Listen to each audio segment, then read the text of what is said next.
Alam mo ba, ang bagyong Yolanda noong 2013 ay hindi lang basta isa sa pinakamalalakas na bagyong tumama sa Pilipinas, isa rin ito sa pinakanakamamatay na bagyo sa kasaysayan ng mundo. Noong Nobyembre 8, 2013, tumama ang Super Typhoon Yolanda or Haiyan sa international name na may lakas ng hangin na umabot sa mahigit 300 kilometro bawat oras. Ngunit ayon sa maraming nakaligtas, hindi ang hangin ang pinakanakakatakot. Ang tunay na bangungot ay ang tinatawag na storm.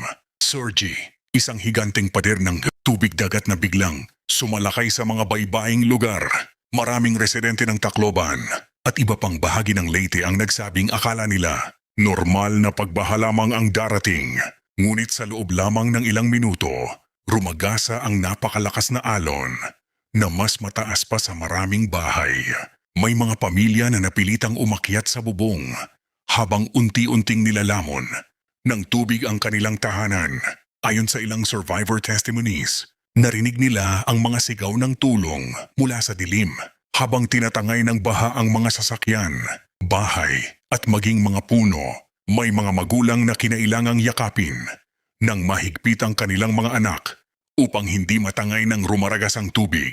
Ang iba naman ay kumapit ng ilang oras sa mga lumulutang na kahoy at debris habang naghihintay ng pagsagip. Pagkatapos humupa ang bagyo, tila nagmistulang ibang mundo ang mga lugar na dinaanan nito.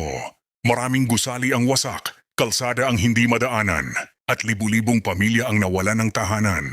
Sa kabila nito, kahanga-hanga ang ipinakitang katatagan ng mga Pilipino.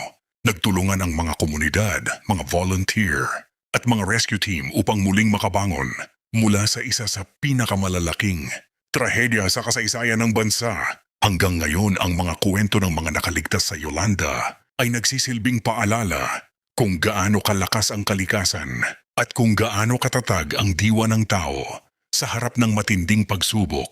Kung isa ka sa mga nakaranas ng Yolanda o may kwentong nais ibahagi, i-comment mo sa ibaba. At kung gusto mo pa ng mga ganitong kwento, follow mo lang ang page para sa mas marami pang history at kaalaman ng mundo.